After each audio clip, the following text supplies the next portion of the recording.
So when I guess we should start it with Russia. When Russia invaded Ukraine, you were not surprised. Not even a little. No. You expected this. And you felt like this is inevitable, and this is just something that was always going to happen, and it's not going to just stop at Ukraine. No, not even remotely. The Russian space is among the worst farmland in the world, and so they've never been able to generate enough income to have a road network. Everything has to be moved by rail. And their frontiers are just huge, and they're open, and if you've got a force that can't maneuver itself, your only reasonable defense strategy is to be forward positioned and use geography to help you out. So you expand until you reach mountains or oceans or deserts, and then you anchor on either side of those and plug the access points. Unfortunately for Ukraine, there are two of those access points on the other side of Ukraine. So the Russians were always going to try to push through and retake that territory that they had controlled for most of the last 350 years. Unfortunately for them, in the 35 years since the Soviet system collapsed, the Ukrainians have developed an identity.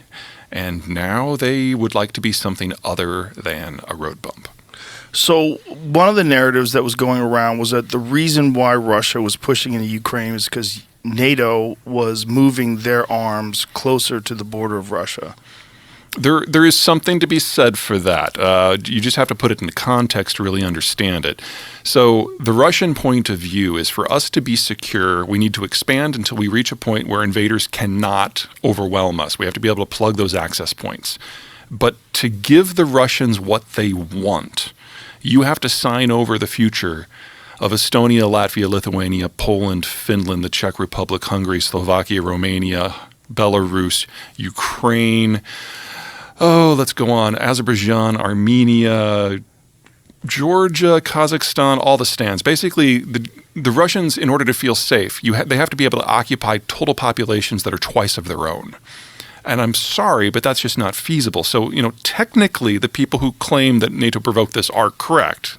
NATO can't have what it wants in Russia in order for Russia to feel safe. But for Russia to feel safe, they've got to occupy over 180 million people. And that was never part of the game. So what do you think they anticipated was going to happen when they started the war? Well, I don't think it was just the Russians who anticipated it. Ukraine, the last war in 2014, basically rolled over. They proved to be militarily incompetent, they were corrupt, and they couldn't put up any sort of resistance. Crimea fell in just a matter of a couple of days. And I think a lot of us who are in the security side of things thought that this was going to be, to a degree, a bit of repeat. Now, excuse me, I was probably one of the more optimistic people for Ukraine because I had seen them develop a culture and seen them arm and train and had seen it be meaningful. But Ukraine's still a flat country, and the Russians are still one of the largest militaries in the world. So even I was saying that within 6 months to a year, this was all going to be over. But the Ukrainians have surprised to the upside, and probably most importantly, the Europeans didn't just roll over and let this happen like they did the last 7 times that the Russians have gone on the warpath since 1999. And that's changed the game fundamentally. And when you look at it going forward, if people didn't anticipate that the Ukrainians were going to be able to fight back as well as they have, and then you look at it going forward, like where does this go? Well, there's 2 paths here, and the problem is we haven't seen either side fight in their full glory yet, and until we have that fight, we really can't judge. In their full glory, like meaning? Well, the Ukrainians are the underdog, but they're in the process of rapidly arming with more and more sophisticated equipment. And by the time we get to May, they will have been able to do a lot of deferred maintenance on the equipment they captured from the Russians, which was more equipment than they started the war with. And there will be 60,000 Ukrainian troops that have trained in NATO countries with more advanced equipment back in the field. So, we get our Athens, if you will. On the other side, the Russians will have finished their second mobilization, and they will have at least another 500,000 men in the field. Now, they will be badly trained and badly equipped and badly led with low morale. But troops like that have a technical term attached to them. Russian. There's nothing about this war that is unique in Russian history. The first year is always an absolute shit show.